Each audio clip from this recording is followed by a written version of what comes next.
Gopijana Vallabha Girivare dair.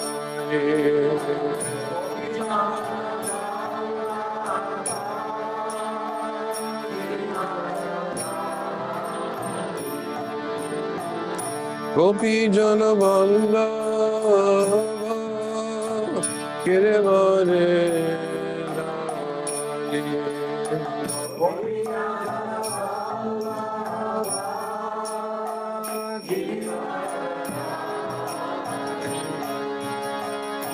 Radha Madhava Kunjabihari.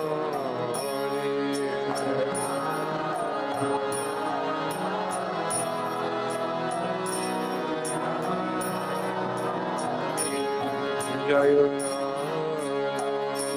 Madhava Kunjabihari.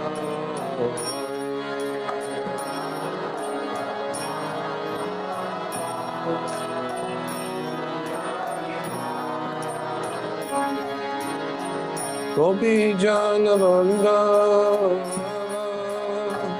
Girivare.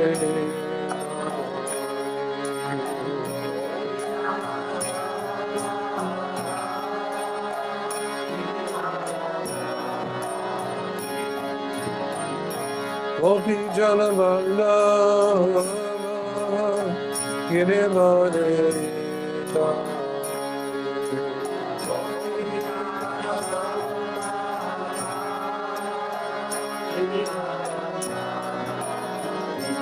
Yashodanandana Rajajanandana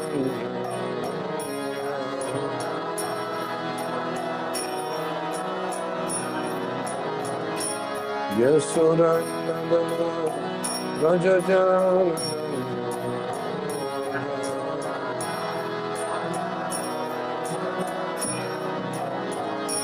Yamuna Tira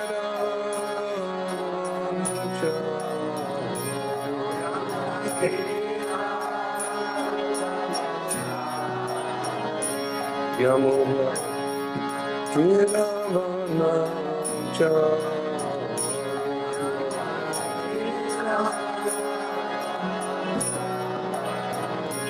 Jai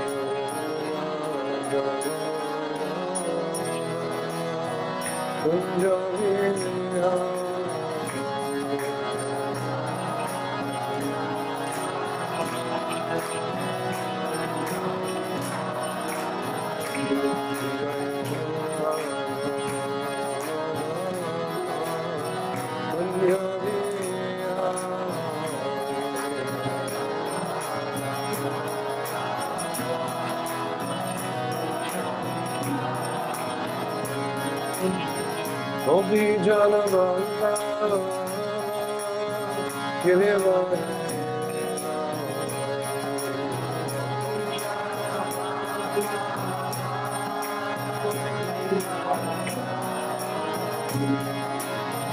Gopijana Vallabha Girivare.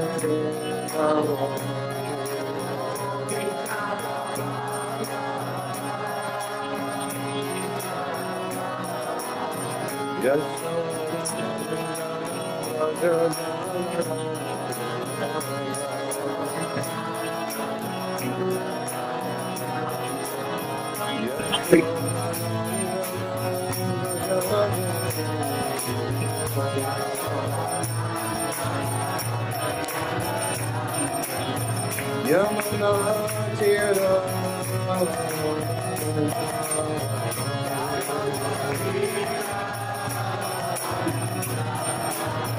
Yamuna Tira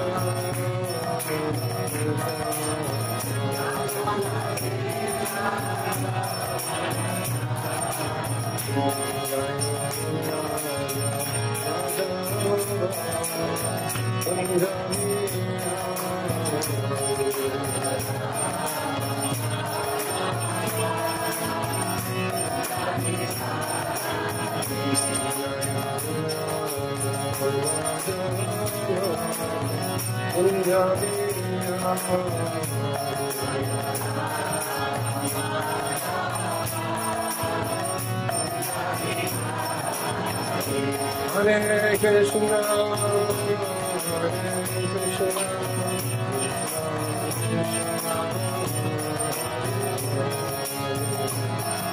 Hare Rama,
Hare Hare Krishna, Hare Krishna, Krishna Krishna, Hare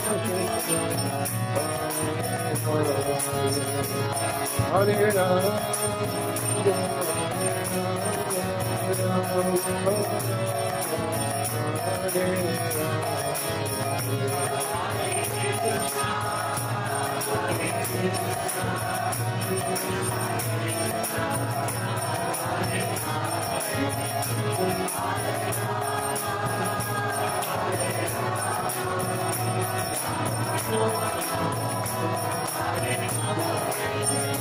Hare Krishna, Hare Krishna, Krishna Krishna,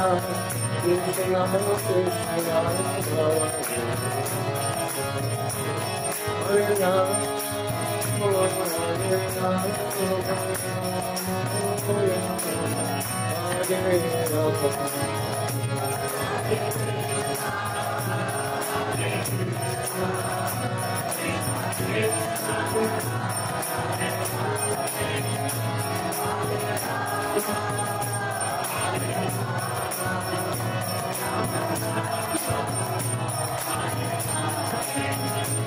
Hare Krishna, Krishna Krishna, Krishna Hare Hare, Hare Rama, Hare Rama,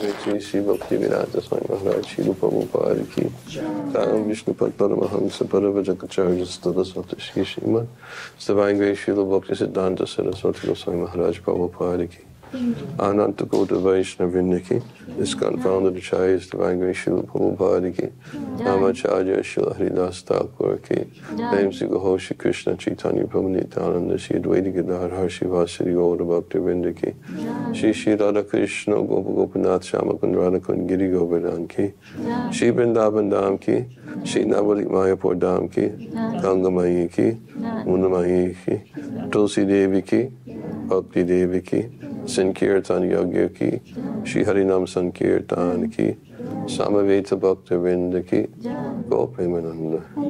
Glory to the assembled devotees, glory to the assembled devotees, glory to the assembled devotees, glory to Shri Guru and Goranga.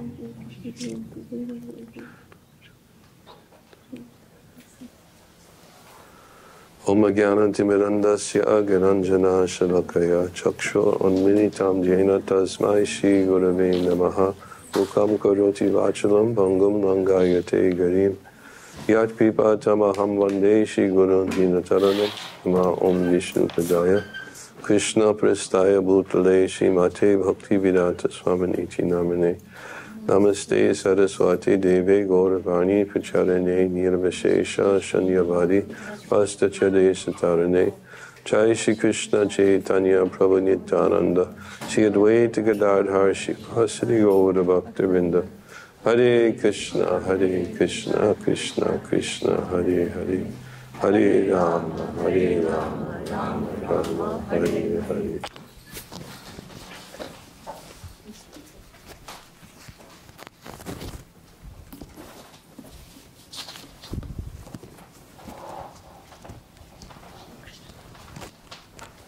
Oh, wait.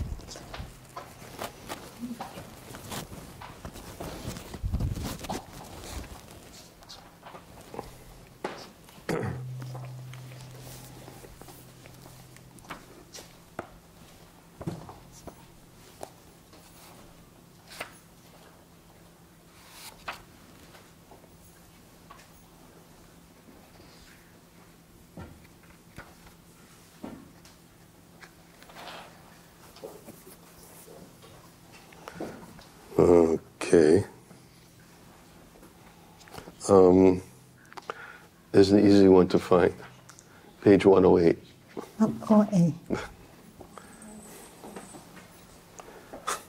I didn't plan it that way. Now I have to find it on my phone.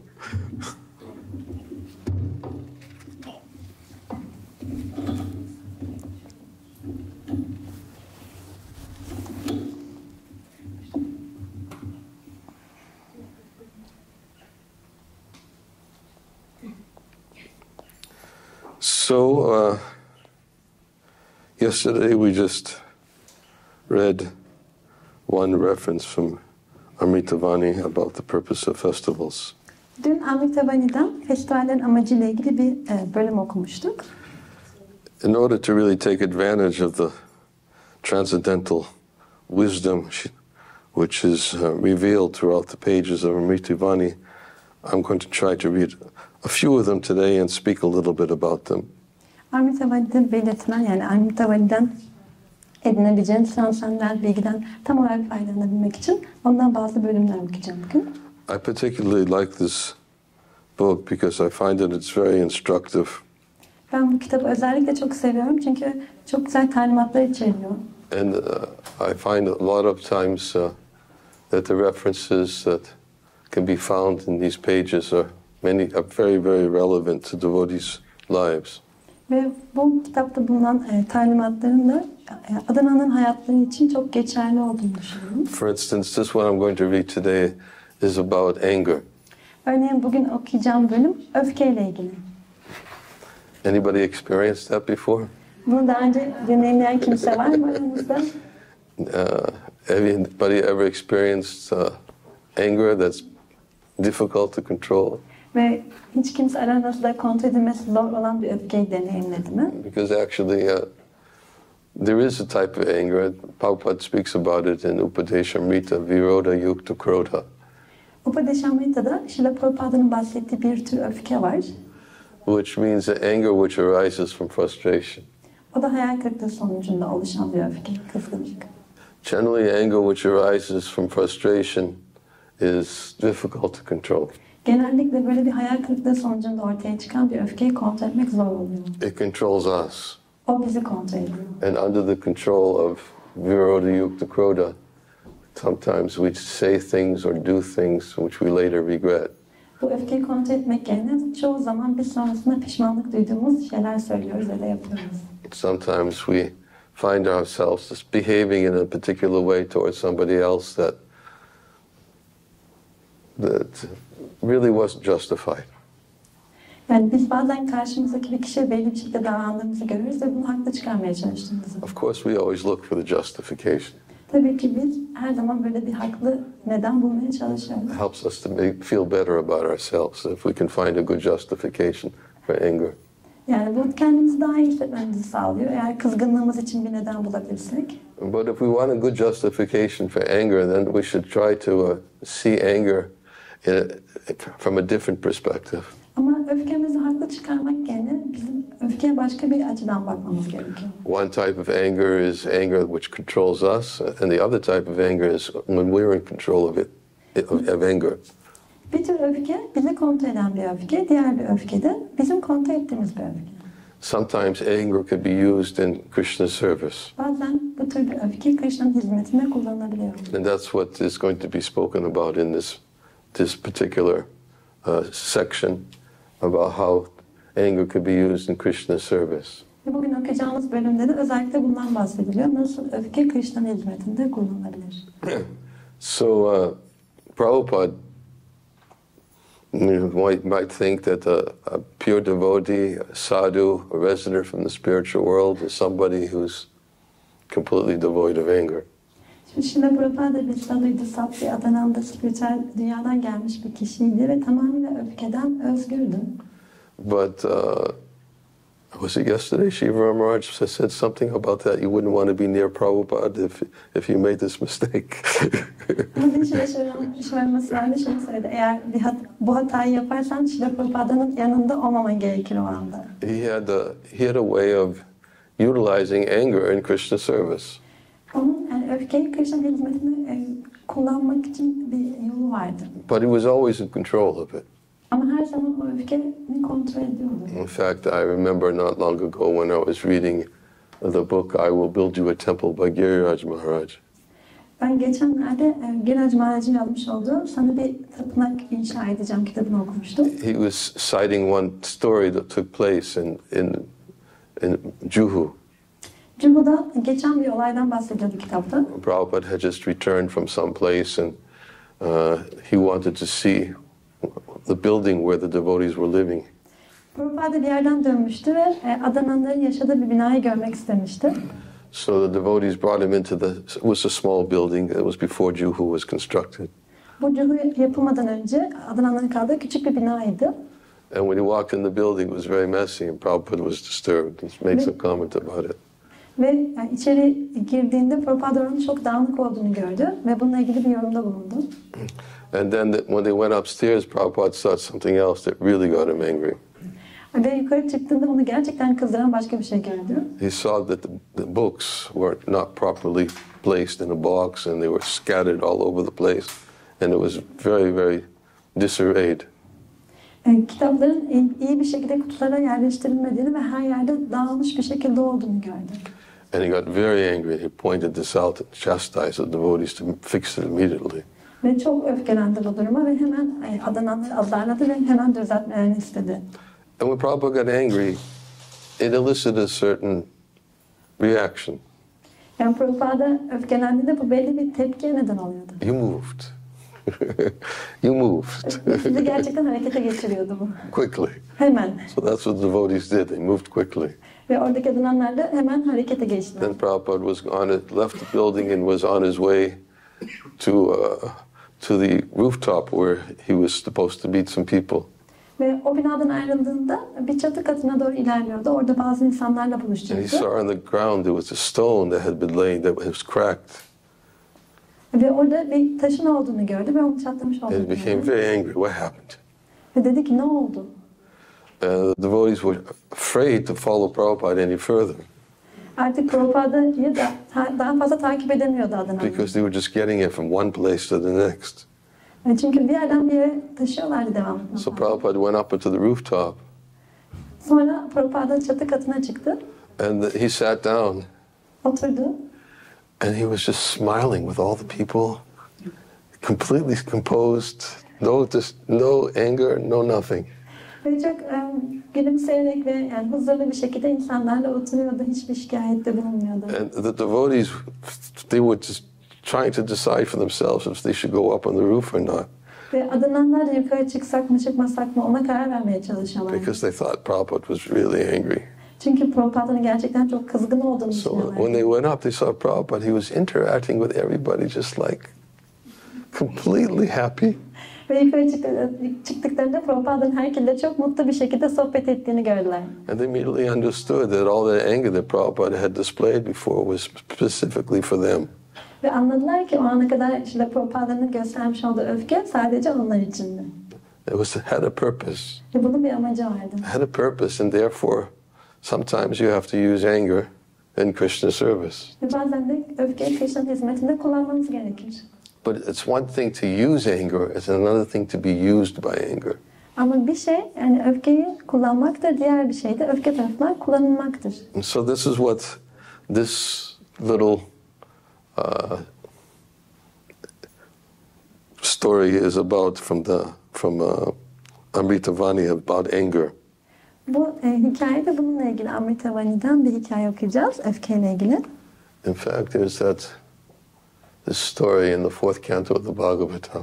Aslında bu hikaye Bhagavatam'ın 4. kantosunda geçiyor. When Dhruva Maharaj became very angry at the Yakshas. Bu da Dhruva Maharaj'ın Yakşalara çok öfkelendiği hikaye. Because they had killed his brother Uttama. One Yaksha had killed his brother Uttama.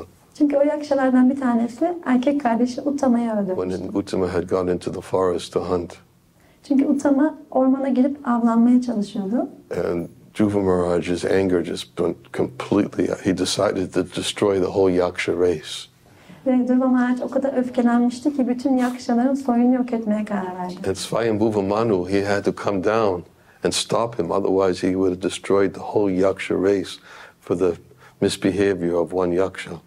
Swayambhuva Manu'nun da aşağı gelmesi gerekti bunu engellemek için. Yoksa bir tane Yakşa erkek kardeşini öldürdüğü için bütün soyu yok edecekti. And requested him to control his anger. Ve ondan öfkesini kontrol etmesini rica etti. And in one purport, Prabhupada tells a story. Ve bir açıklamada Prabhupada bir hikaye He anlatıyor. tells a story about Narada Muni and the snake. Narada Muni ile bir yılan arasındaki bir hikaye. Geçen bir hikaye bu. He said Narada Muni one time he accepted a snake as a disciple. Bir keresinde Narada Muni bir yılanı öğrencisi olarak kabul etti. And he told instructions to, like, when you accept a disciple, you give instructions to your disciple. Stand 60 rounds, follow the 4 regular principles. Bir öğrenci kabul ettiğinizde ona bazı talimatlar verirsiniz. 16 tur yap, düzenleyici ilkeleri kabul et gibi. But Narada Muni gave instructions to his snake disciple. From now on, don't bite anyone. Ve Narada Muni de öğrencisi olan yılana talimat verdi. Bundan sonra hiç kimseyi sokmayacaksın dedi. And because the snake was a very good disciple, he took Narada Muni's instructions to heart. Ve bu yılan da çok iyi bir öğrenci olduğu için Narada Muni'nin talimatlarını kalbine aldı. But sometime, in due course of time, it was found that many of the children would mistreat the snake.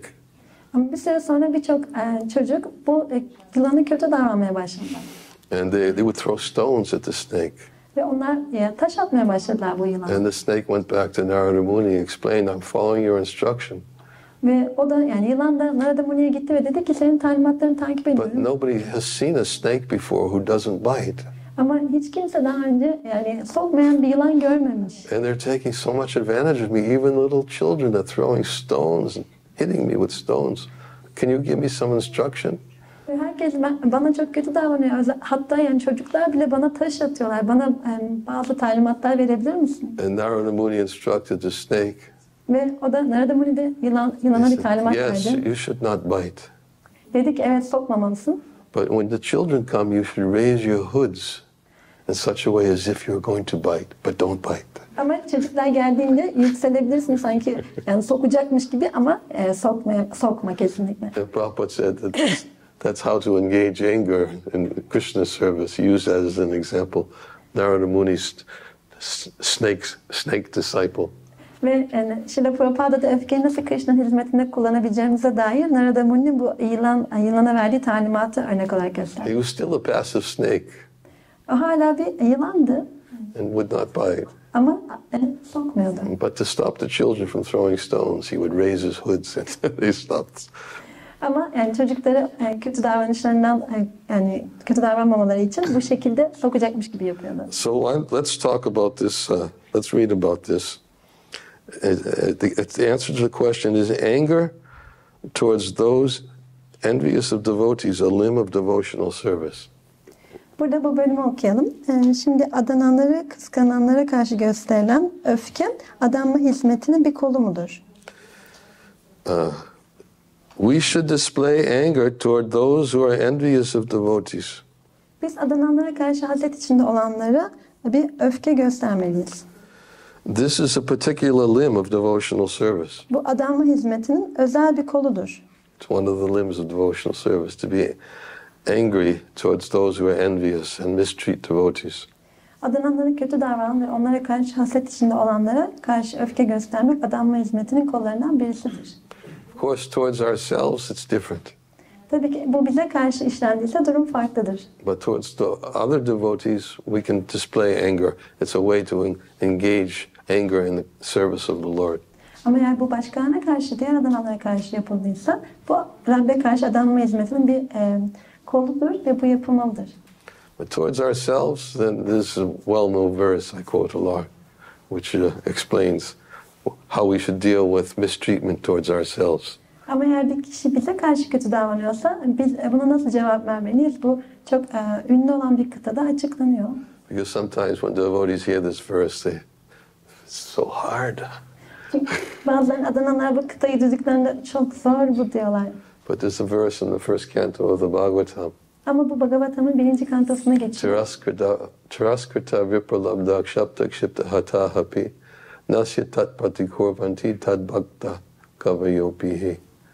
The devotees of the Lord are so forbearing Rabbin adananları o kadar sabırlıdırlar ki that even if they are cheated, onlar aldatılsalar bile, cursed, yani kendilerine lanet okunsa bile insulted, ya da hakarete uğrasalar da, neglected, görmezden gelinseler de, disturbed, rahatsız edilseler de, or even killed, hatta öldürülseler bile they are never inclined to avenge themselves. hiçbir zaman intikam alma eğilimi içine girmezler.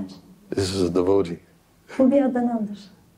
This is what's been said about they'll never take revenge when due to mistreatment. Kendileri kötü davranıldığı için hiçbir zaman intikam almaya kalkmazlar. Why do they not take revenge? Neden bunu yapmazlar? Because they see that nothing happens without the will of the Lord.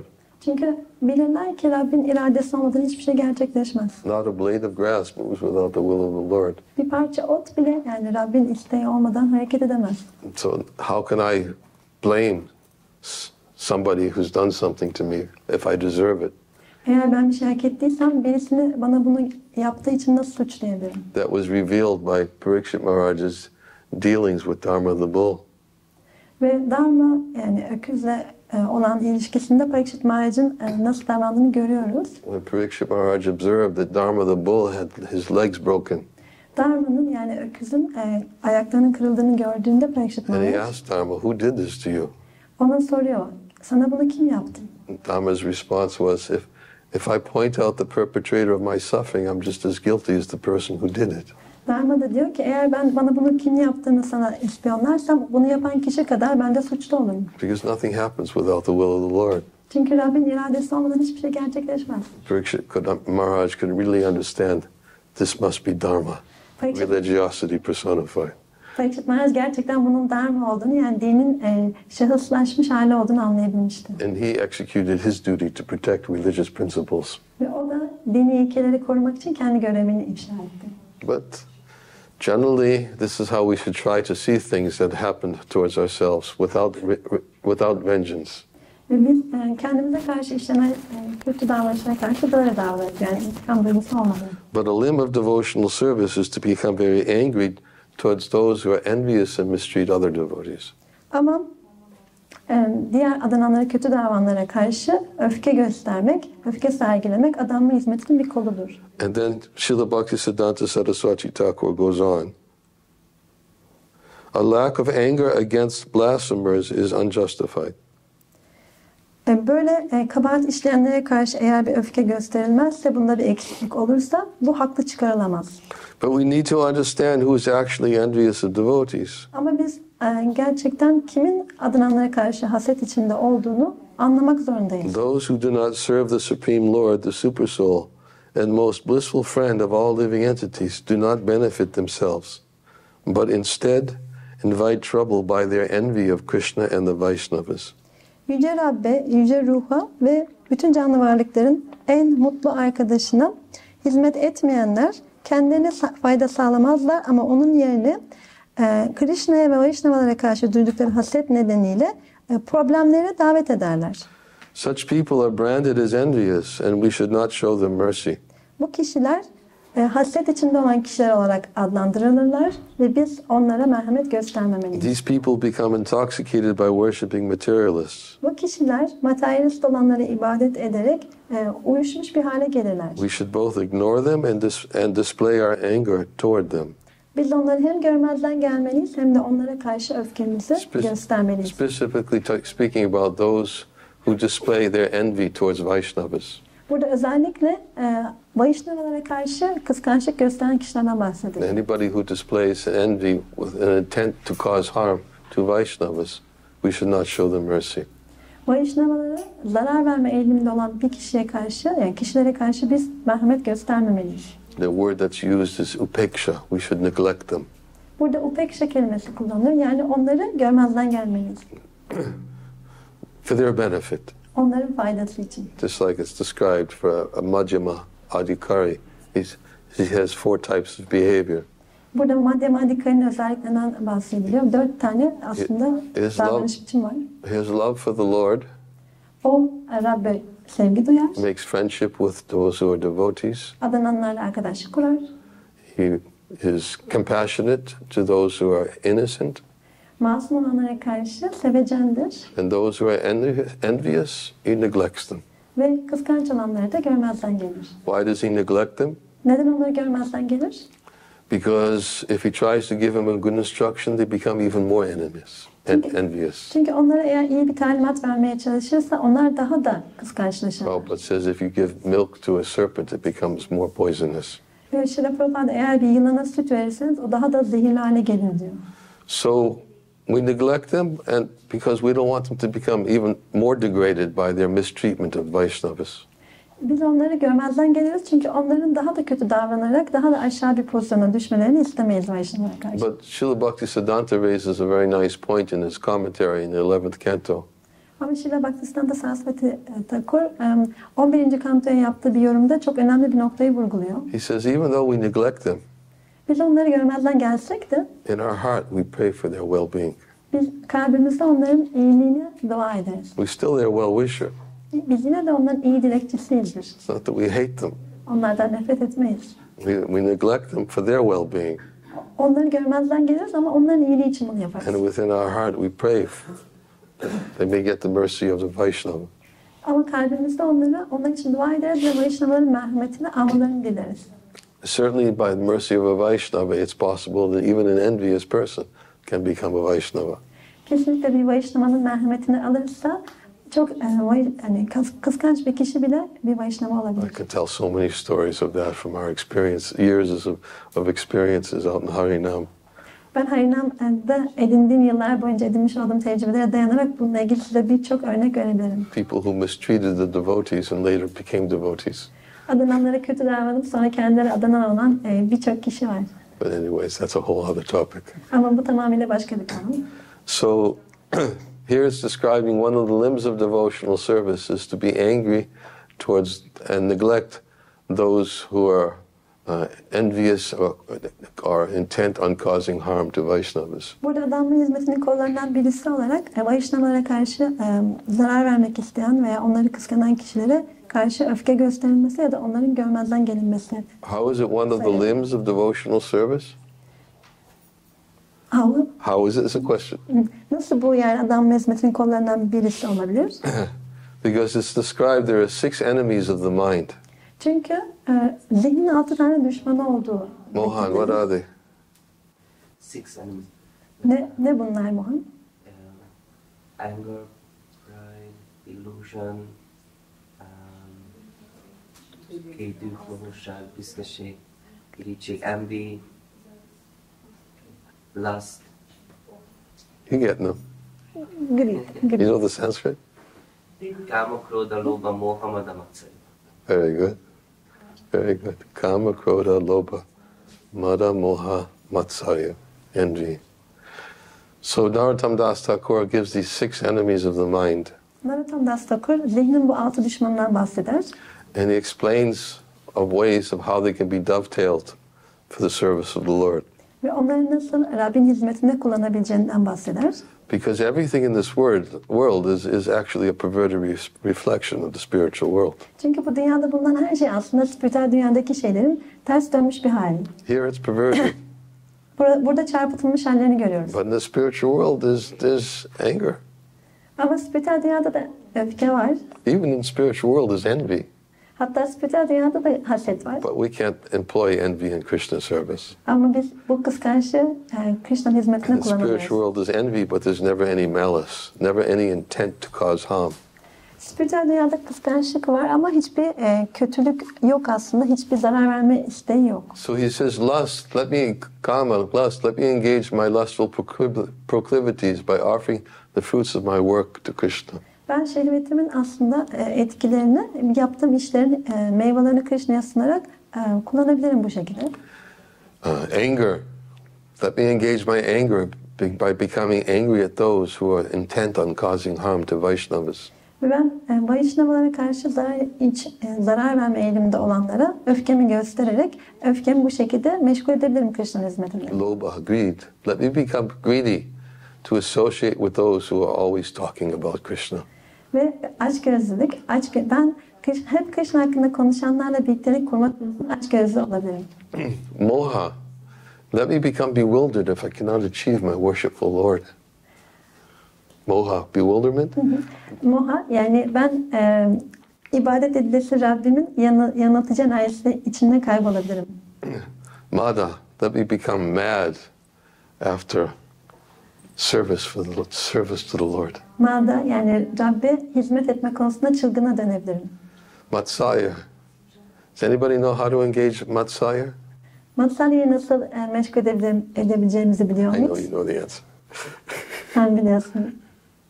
Can anyone tell me how to engage Matsaya? Matsarya'yı nasıl Rabbin hizmetinde kullanabiliriz?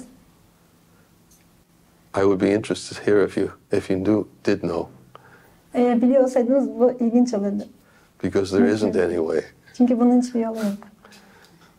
Matsaya, envy cannot be engaged. Haset meşgul edilemez bu şekilde. Envy is something that's just always a problem. Haset, kıskançlık her zaman problem yaratan You bir şey. can't dovetail envy. Onu bir şekilde As we dönüştüremiyorsunuz. said, there's envy in the spiritual world, but that's not dovetailed. It's an eternal emotion. Evet, spiritüel dünyada da bir kıskançlık olduğunu söyledik ama bu dönüştürülen bir şey değil. Bu ebedi olan bir duygu. What's the example given in Krishna book of one gopi said to another gopi? Krishna'nın kitabında böyle bir örnek var. Bir gopi diğerine şöyle She diyor. said Krishna was not so disturbed by this gopi Diyor ki Krishna bu gopiden çok da rahatsız olmadı. because when he painted lines on his forehead, they were perfect. On her forehead, they were perfect lines. Çünkü onun kaşlarının üzerine süslediğinde mükemmel bir çizgi yapabildi. It means he wasn't agitated. Bu da şu anlama geliyor. Ondan pek etkilenmedi. And this is given as an example of some envy. Bu da bir kıskançlığın örneği olarak veriliyor. Envy, but no malice. Yani bir kıskançlık var ama hiçbir There's kötülük never yok. any malice. Hiçbir kötülük yok. It's just a way of giving pleasure to Krishna. Bu sadece Krishna'ya keyif vermek için. Anything that gives pleasure to Krishna can never be harmful to anyone.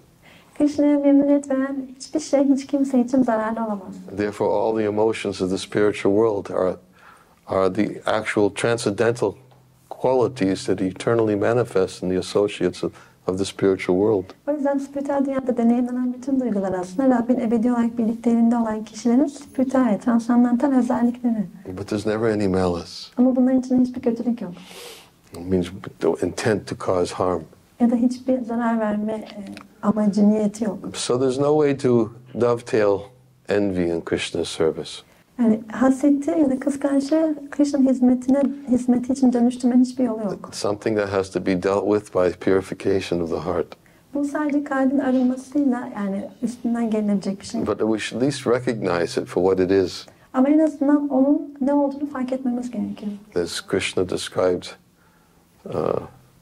what is it? No, that's lust. It's lust only, Arjuna, which is later what is it? Does he speak about envy? What's the verse in Bhagavad Gita? Bhagavad Gita'da Krishna'nın haset, yani kıskançlık üzerine Three konuştuğu gates to kısa hell. hangisi? Kama, Krodha, Lobha. Lobha. Yeah. Yeah.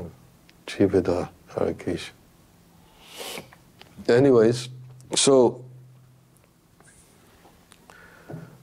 now he's going to speak about anger. Şimdi biz öfke hakkında konuşacağız. Before we come angry at others, we should first look within our own heart. Başkalarına öfkelenmeden önce ilk önce kendi kalbimize bakmamız gerekiyor. It says before that, we have to see whether we ourselves are envious of devotees. Ondan önce bizim ilk olarak adılanları kıskanıp kıskanmadığımıza bakmamız gerekiyor. Whether we ourselves are actually serving Krishna. Biz aslında kendimiz Krishna'ya hizmet ediyor muyuz? Or are we serving something else on the pretext of serving Krishna? Ya da Krishna'ya hizmet edermiş gibi yapıp aslında başka bir şeye mi hizmet ediyoruz? How much are we attached to Krishna? Biz Krishna'ya ne kadar bağlanmış bir durumdayız? Are we trying to enjoy the objects meant for Krishna's enjoyment? Krishna'nın keyfi için aslında olan nesnelerden keyif almaya çalışıyor muyuz? In other words, what he's saying right here, and you'll see, we'll continue to read about this, Buradaki kısmı görüyorsunuz ve biraz okumaya devam edeceğiz. is that we're always quick to find a bad quality in somebody else. Eğer biz yani birilerinde kötü özellikler görme konusunda çok hızlı davranıyorsak, And we said, I think maybe it was yesterday, it's easier to find it in somebody else than it is to find it in ourselves. ve biz bunu yapmadan önce aslında bunu kendimizde görmeliyiz.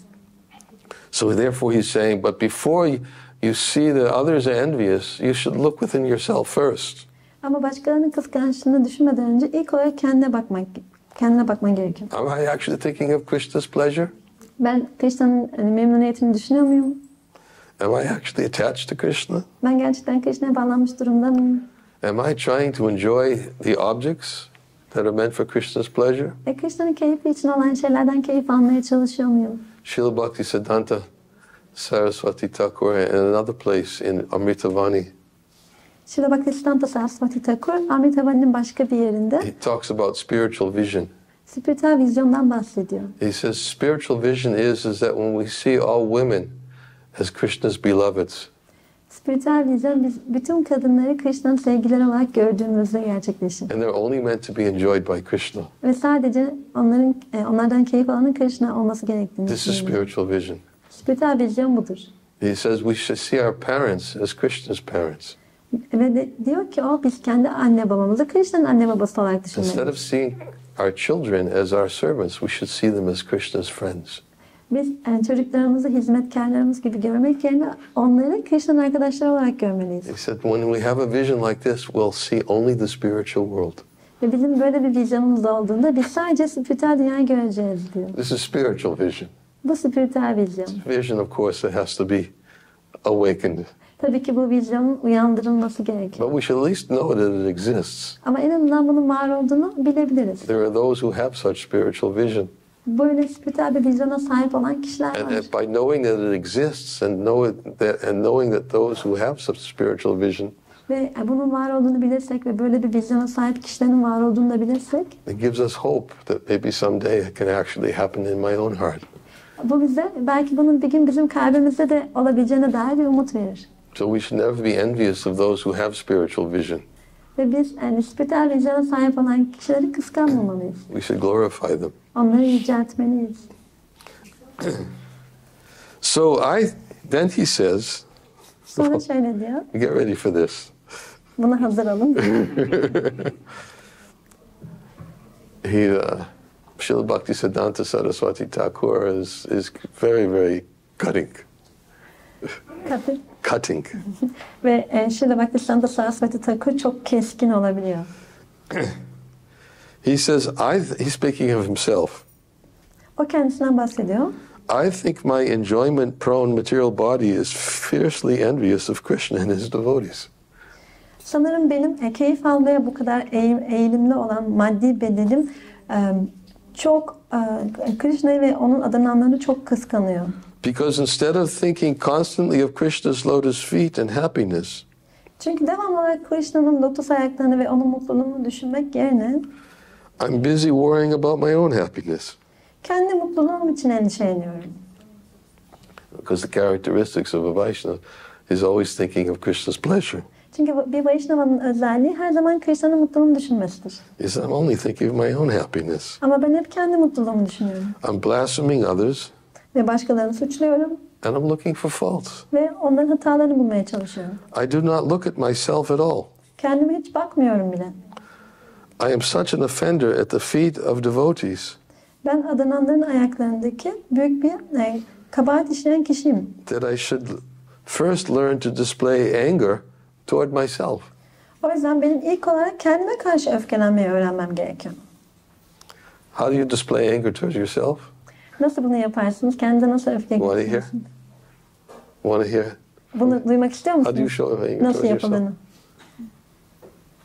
When you anger to yourself, so when you do not do enough rounds or something, you do more. Uh-huh.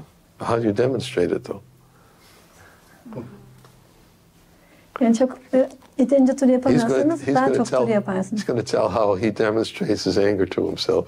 Burada o kendisine bu öfkeyi nasıl gösterdiğini açıklıyor. He says, I'm so envious of devotees that I should beat myself with shoes simply to purify myself. Ben adananları o kadar kıskanıyorum ki kendimi arındırmak için kendimi ayakkabılarla dövmem gerekir. Then I can set an example for others O zaman ben başkaları için iyi bir örnek teşkil edebilirim. and sincerely engage in the service of Hari, Guru and Vaishnavas. Ve o zaman samimi bir şekilde Hari, Guru ve Vaishnavaların hizmetiyle meşgul olabilirim. I must remember that everyone is worshipping Hari but me. Ben şunu hatırlamalıyım. Herkes Hari'ye ibadet ediyor benim dışımda. I am unable to do so. Ben bunu yapamıyorum. I should also remember that I may die at any moment. Ve aynı zamanda her an ölebileceğimi de hatırlamalıyım. Something else to think about. Bu da düşünmemiz gereken başka bir nokta. Remember Bunu hatırlamamız gereken. that this body is temporary. Bu beden geçici, bunu What hatırlamalıyız. is it? Edana jovana putra parijana itikiyachi paratitere kamala dala jala jivana dalama bajahu hari parinitire. What is it, Mohan's translation? Life is like a drop of water that is like dancing in the corner of the lotus petal, or how to say it? Yes. Just about to fall down. Just about to fall off, like a drop of water on the lotus petal. Yeah, but what is the first part?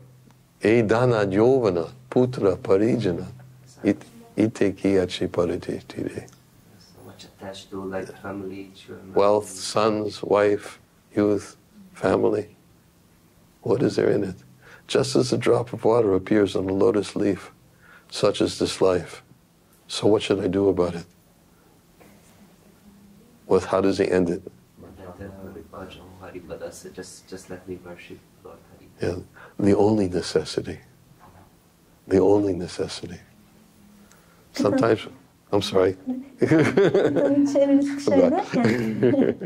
Yani, ilk kısım biz eşe, aileye, çocuklara o kadar bağlıyız ki onu fark etmiyoruz ama onlar aslında aynı yaşam gibi bir lotus yaprağının ucunda her an düşmek üzere olan bir damla gibiler. O yüzden biz hayatın tek gerekliliği olan Rab Hari'ye ibadet etmeliyiz. Sometimes we think of necessities, Biz bazen gereklilikler olduğunu düşünüyoruz. like what are the necessities of life? Yaşamın gereklilikleri neler? So we think the necessities of life are food, Biz bunun yiyecek olduğunu düşünüyoruz. Yaşam Air. için gerekli olan şeyin hava olduğunu, water. su These olduğunu. are necessities. Bunların gereklilikleri olduğunu düşünüyoruz. But actually, these are not necessities for life. Ama aslında yaşamın gereklilikleri bunlar değil. Life exists without these. Bunlar olmadan da yaşam devam ediyor. Life is always existing. Yaşam her zaman var. These are necessities for keeping life in the body. Bunlar yaşamın bedende devam etmesi için gerekli olan şeyler. But life has its own necessities. Ama yaşamın bir de kendi gereklilikleri var. Some necessities are for keeping life in the body. Bunlar bazı gereklilikler var yaşamı bedende tutabilmek But için. Govinda Das is speaking about the only necessity. Ama Govinda Das burada gerçek ve tek olan gereklilikten bahsediyor. Life has its only necessity. Yaşamın tek bir gerekliliği var. Bhajahu Gerekliliği var. Hari Paranitire. Worship Sri Hari, the only necessity. Bu da Sri Hari'ye ibadet etmek, tek gerekli olan şey. If this necessity is fulfilled, then all other necessities are taken care of. Eğer insan bu ihtiyacı karşılarsa, bu gerekliliği yerine getirirse bütün diğer şeyler de karşılanmış olur. So he says, I should also remember that I may die at any moment. Ve ben bunları hatırlamalıyım, her an ölebileceğimi. So first, we should show anger toward our own sinful propensities. İlk olarak bizim kendi günahkar eğilimlerimize karşı öfke göstermemiz gerekir. Such as our desire for profit, adoration, and distinction, and our propensity to cheat others. Bu eğilimlerimiz bizim kazanç için, hayranlık duyulmak için ve diğerlerinden ayrı görülmek için duyduğumuz arzudur ve bizim diğerlerini aldatma eğilimimizdir. And he says something very important. Ve çok önemli olan bir şey söylüyor. He said,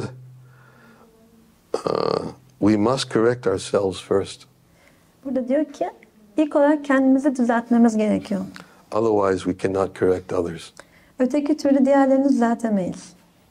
What is that?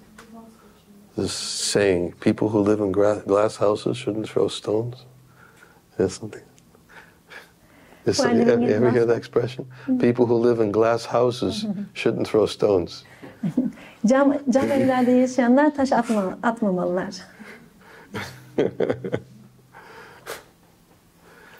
We're always quick to find it in others, but no. He said, no, we must correct ourselves first, then we have to correct those. No, so otherwise we cannot correct others. Hata bulma konusunda çok hızlı davranıyoruz. Ama ilk olarak kendimizi düzeltmemiz gerekiyor. Yoksa diğerlerini düzeltemeyiz. There's a verse of Upadesham, Vacho Begam, Manasakroda Begam, Jiva Begam, Upadadapasta Begam. Yes. One who can tolerate the urges of the mind, body and words, control the tongue, belly and genitals. He has complete control of himself.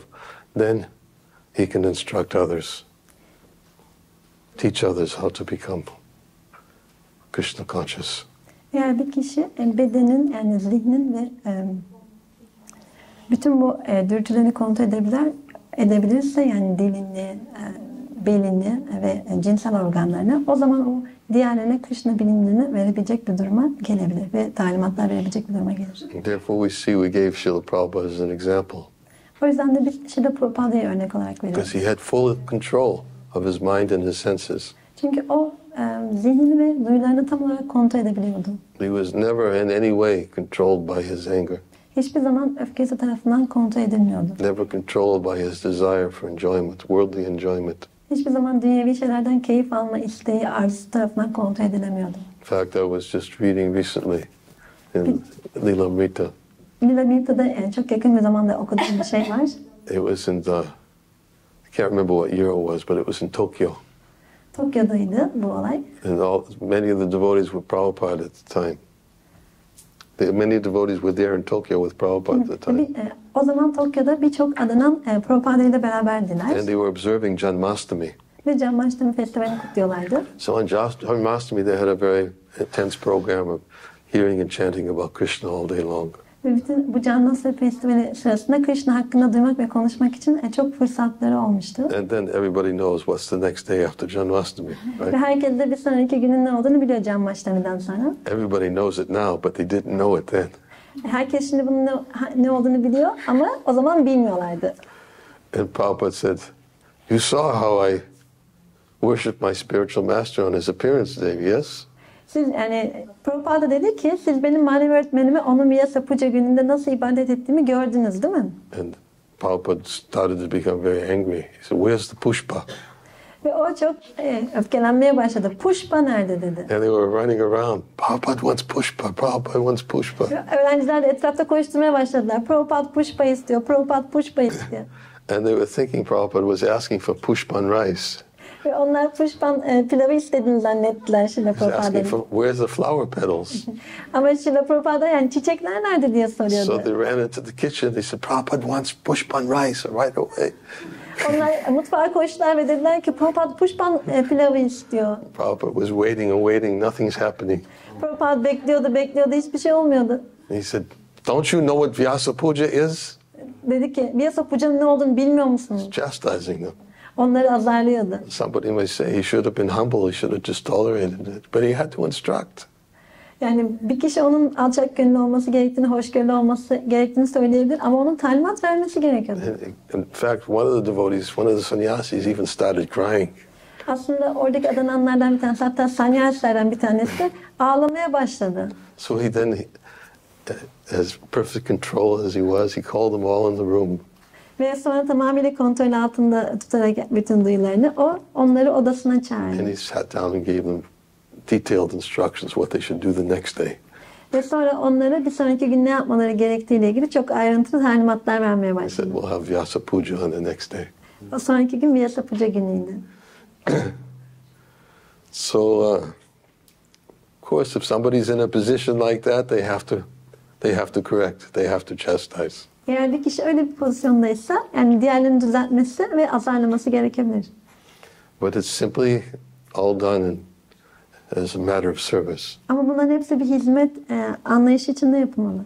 And we should be very, very careful Ve bizim to think of how elevated we are in being able to use everything in Krishna service.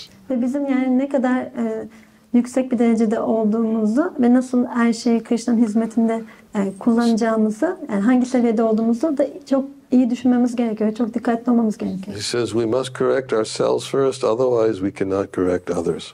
Yani ilk olarak kendimizi düzeltmemiz gerekiyor, yoksa diğerlerini düzeltemeyiz. Then we have to correct those who are related to us, who are envious of the spiritual master and Krishna. Ve sonra da yani bizim yakınımızda olan ve bizimle ilişkili olan ve manevi öğretmeni kıskanan ve Krishna'yı kıskanan kişileri düzeltmemiz gerekiyor. And who are pulling us toward material enjoyment by tempting us. Ve bizi baştan çıkararak maddi keyiflere doğru bizi aşağı çeken kişileri düzeltmemiz gerekiyor. This is the secret of success. Ve başarının sırrı da budur. I only read one so far. I'm going to read another. Şimdi başka bir kısım okuyacağım. Let's see.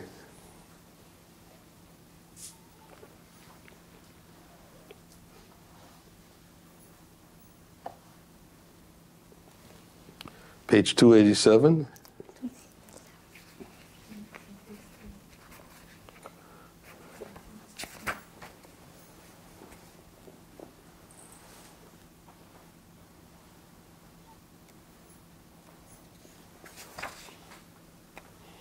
Number 1. This is about Lord Chaitanya. Bu Rab Chaitanya ile ilgili. Is the favor given by Mahaprabhu the highest favor? Mahaprabhu'nun bize verdiği şeyler en yüksek iyilikler midir? There has never been, nor will there ever be better benefactors than Mahaprabhu and his devotees. Mahaprabhu'dan ve onun adananlarından daha iyi bir dilekçi hiçbir zaman olmamıştır ve hiçbir zaman da olmayacaktır. No other type of human welfare work can compare. İnsanlık için yapılan hiçbir iyi faaliyet bununla karşılaştırılamaz bile. All those others simply perform a great disservice to humanity. Tüm diğerleri aslında insanlığa büyük bir hizmetsizlik yapıyorlar. The favor offered by Mahaprabhu and his devotees is the supreme favor. Mahaprabhu ve onun adananları tarafından sunulan ise en yüksek olan merhamettir, iyiliktir. This favor is eternal. Bu ebedidir. Not a temporary 5 or 10 day promise. 5 veya 10 gün için verilmiş bir söz gibi geçici değildir.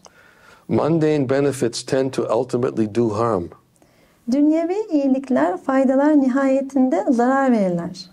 But Mahaprabhu's favor will never harm others. Ama Mahaprabhu'nun yapmış olduğu iyilik hiçbir zaman diğerlerine zarar Very interesting the way vermeyecektir. he presents this. For example, Örneğin what is good for our country will certainly be harmful to another country. bizim ülkemiz için iyi olan bir şey diğer bir ülke için kesinlikle zararlı olacaktır. It is the nature of temporary happiness to cause distress to others. Geçici mutluluğun doğası gereği her zaman diğerlerine bir sıkıntı verir. If I'm happy to ride in a horse-pulled cart, the horse will be inconvenienced by my pleasure. Eğer ben bir atın çektiği bir arabayla yani yolculuk yapmaktan mutluluk duyarsam o zaman benim keyfim için bu at o an için zor bir durumun içine girecektir. Mahaprabhu and his devotees never deceive people by preaching about temporary favors. Mahaprabhu ve onun adananlar hiçbir zaman bu geçici zevkleri yücelterek insanları kandırmamışlardır. Their favor and charities are suitable for all people at all times and under all circumstances. Onların yapmış oldukları iyilikler ve bağışlar bütün koşullar altındaki bütün insanlar için ve bütün zamanlar için uygundur. Their gifts are good for the entire universe. Onların vermiş olduğu hediyeler bütün evren için iyidirler. Mahaprabhu and his devotees never offer gifts related to narrow or sectarian views. Mahaprabhu ve onun adananlar hiçbir zaman dar ya da sekteryan bakış açılarına dayanarak bir hediye sunmazlar. Mahaprabhu's compassion is considered harmless compassion. Mahaprabhu'nun merhameti zarar vermeyen bir merhamet olarak kabul edilir. Interesting concept. Bu değişik bir kavram. What is harmless compassion? Zarar vermeyen bir merhamet ne demek? Harmless compassion is compassion towards somebody that will never cause harm either to the person himself in the future or to anyone else. Yani bu zararsız merhamet demek o kişiye bunun hiçbir zaman bir zarar vermeyeceği ve onun etrafındakilere de zarar vermeyeceği. Why is it harmless compassion? Neden zararsız bir merhamet diyoruz? Because it decreases the tendency for sense gratification. Çünkü o duyu tatmini için duyulan eğilimi azaltır. Because sense gratification is always harmful. Çünkü duyu tatmini her zaman zarar verir. It's like, what was it just the other day? The other day we were stopped in a car. Where was it? Where was I? It was with you in Bucharest. Bukarest'te seninle beraber arabadaydık. And somebody came up to the car begging. Ve birisi arabaya yaklaştı ve dileniyordu o kişi. And I said, do we have any prasadam to give? Ben dedim ki yani verecek prasadamımız There's no var mı? prasadam. Ve yoktu. But we knew that if you give them money, it's harmful compassion. Ama biliyorduk ki onlara para verseydik bu zararlı bir merhamet They're just going to take the money and they're going to go out and buy intoxication. Çünkü o parayla gidip uyuşturucu alacaklardı. Better to give prasad. Daha iyisi onlara prasadam vermek. Harmless compassion. Zararsız merhamet. But harmful compassion Ama zararlı olan bir merhamet de var. is that if you show compassion, but actually they're simply doing harm to themselves. Onlara merhamet etmek için bir şey veriyorsunuz ama bununla onlar kendilerine zarar verebilirler. Or as Srila Bhakti Siddhanta Sarasvati Thakur is saying, well, they'll cause harm to others. Ya da Bhakti Siddhanta Sarasvati Thakur'un söylediği gibi başkalarına zarar As verebilirler. soon as I think of my own happiness, Ben kendi mutluluğumu düşünmeye başladığım andan itibaren somebody will have to pay a consequence for my own happiness. benim mutluluğum için birisinin bir bedel ödemesi gerekecek. It's the nature of the material world. Maddi doğanın doğası, maddi There will dünyanın always be doğası a böyle. consequence Her zaman that someone bazı, will have to pay. her zaman başkalarının ödemesi gereken bazı bedeller oluyor. But Chaitanya Mahaprabhu is harmless compassion Ama Chaitanya Mahaprabhu'nun merhameti zararsız bir merhamet. because he's always thinking of the welfare of everyone. Çünkü o her zaman herkesin iyiliğini düşünerek hareket ediyor. Everyone benefits Onu yaptıklarına herkes fayda when you görüyor. manifest harmless compassion, Yani bu şekilde zararsız bir merhamet olduğu zaman which awakens Krishna consciousness in the heart of the person who is the object of compassion. ve merhamet gösteren kişinin kalbinde Krishna bilincini uyandırıyor. These are the points that he's making here. Burada bahsedilen nokta bu aslında. Mahaprabhu's compassion is considered harmless compassion. Mahaprabhu'nun merhameti zararsız bir merhamet olarak kabul edilir. Thus we say that he and his devotees are the most magnanimous. O yüzden biz onun ve onun adananların en muhteşem kişiler olduğunu söyleriz. I am not speaking flowery language or myth. Benim burada bahsettiğim şey çiçeksi bazı sözcükler söylemek değil ya da bir mit değil. But topmost truth when I say these things. Ama ben bunları söylediğimde aslında en büyük gerçeği ifade etmiş oluyorum. Mahaprabhu's compassion is complete, Mahaprabhu'nun merhameti tamdır. while all other forms of compassion are limited and deceptive. Ama diğer yandan diğer bütün merhamet formları sınırlıdır ve kandırırlar. Matsya, Kurma, Varahadev, Ramachandra, and even Krishna distributed mercy only to their devotees. Matsya Kurma, Varaha Deva, Ramachandra ve hatta Krishna bile sadece kendi adananlarına merhamet dağıttılar. And annihilated those who opposed them. Ve onlara karşı çıkanları ortadan kaldırdılar. Mahaprabhu displayed compassion to everyone. Mahaprabhu herkese merhamet gösterdi. He did not even hesitate to show his harmless mercy to the Kazi and the Buddhists.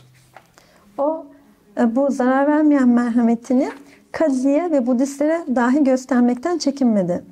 And he converted the worshippers of Ramachandra, known as Ramanandis, into pure Vaishnavas. Ve o Ramachandra'nın Ramanandiler olarak bilinen takipçilerini de saf Vaishnavalara dönüştürdü. There's a lot I could say about that, but the time is limited.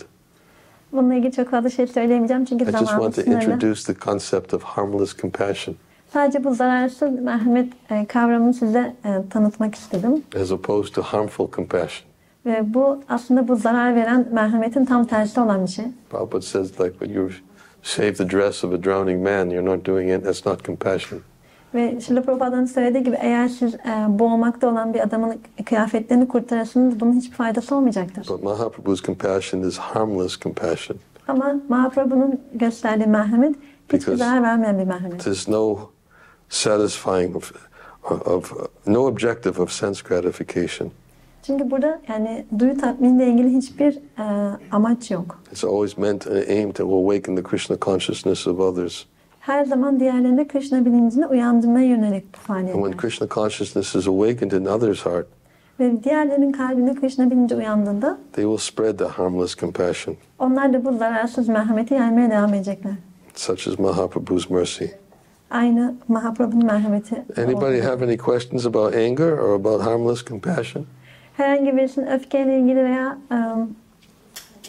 zararsız merhametle You want ilgili me to bir take her sorusu var first? mı? No, I just don't want to. Okay.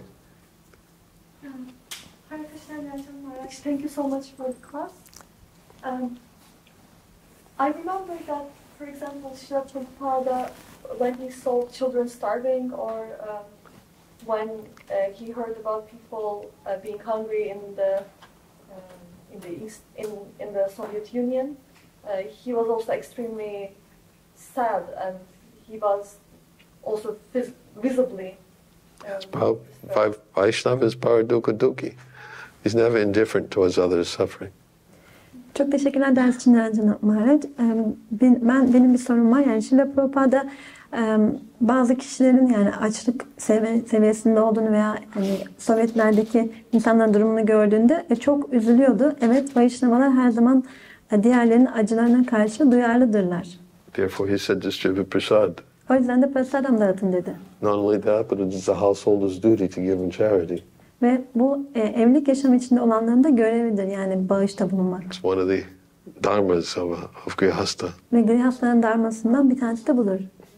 So he engaged people in these types of welfare work. Ve o bu yüzden bu tür iyilik faaliyetlerine insanları meşgul etti. But in one lecture in Vrindavan, Prabhupada talked about this point. Ama Vrindavan'da verdiği bir derste Prabhupada bu noktadan bahsetti. He said, yes, it is important to feed people prasad. Evet dedi, bu önemli insanlara prasadam vermek. He said, but more important Ama daha önemli olan bir şey var. is knowledge. O da bilgi. Doesn't mean it's not important. Bu He just said önemli more olmadığı, important. bu önemli olmadığı anlamına gelmiyor ama daha önemli olan bir şey var. I guess you didn't finish answering your question because you look still bewildered. Sanırım sen soramadın tam olarak çünkü biraz kafan karışmış gibi görünüyorsun. I'm trying to manifest harmless compassion. I wanted to ask, does helping people in great distress without engaging them somehow in Krishna consciousness, does it have any value at all? Does it have any value? Yes, in absolute terms. Well, Sorry. can you put it in a more of a specific type of context? Yes. Are you talking about yourself helping a person who's on the street and who's in danger situation? Is there any value? Should you walk right by if a person suffers from a stroke? And is that what you're saying? For an example? I had a particular example in mind. I met a person suffering in the earthquake region, and she says what they need is air conditioners because people have health problems because of hot weather. So I can help her, but what she will get is air conditioners and not prashadam. But it's good for people, all people suffering from... What's good for all people suffering? Sorry? What's good for all people suffering? An air conditioner? Yes, because it's more than 40 degrees and they are living in tents. And they are... How's that for all people suffering? That's for one person suffering. I don't understand your example. Old. Oh, old people. They said all people. Okay, go ahead. So I met this person who asked me if I can help, and I can help, and this is good for people who are suffering in the earthquake region, but I don't know if this has any value or this is just a not misuse, but I don't know if there is just a better use of money, but I also don't want to be compassionless to this person. Yes, so you should be compassionate to that person and give them what they need. That's compassion. Soru, Niranjana şunu sordu, yani bu biraz ilk olarak Vrajam oyunu şunu sormuştu, yani diğer bir kişiyi biz Krishna bilincinde meşgul etmiyorsak onlara yani herhangi bir yardımda bulunmanın bir değeri var mı? Yani bir işe yarar mı? Niranjana biraz daha bunu spesifik bir şekilde sorabilir misin dedi. Yani biz yolda birisinin eğer kalp krizi geçirdiğini görürsek yani odan yürüyüp gidecek miyiz? Yani bunun değeri var mı diye mi soruyorsun?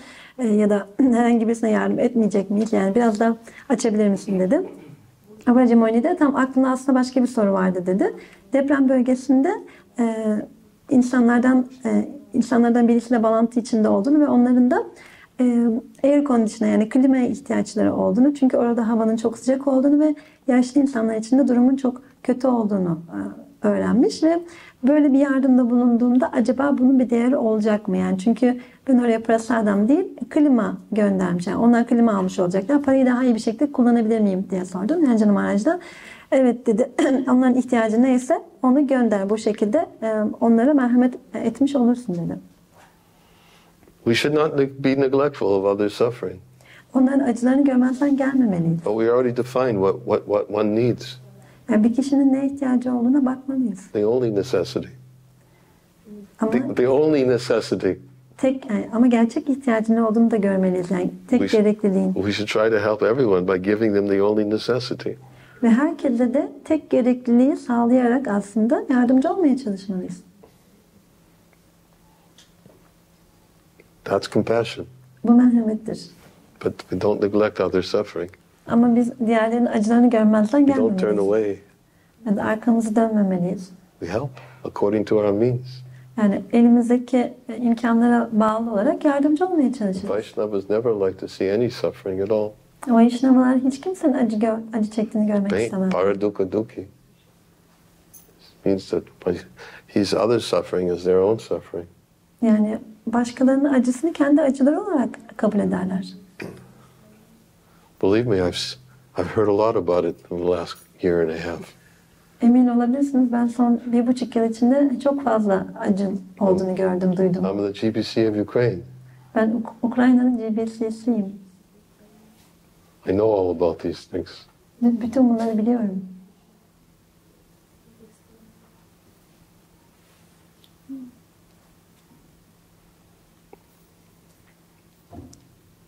Okay. It's time. We have to end. Thank you very much. Zamanımız bitti, bitirmemiz gerekiyor. Hare Krishna. Teşekkürler. Glory to Srila Prabhupada. Jai. Niranjana Swami Maharaj ki Jai.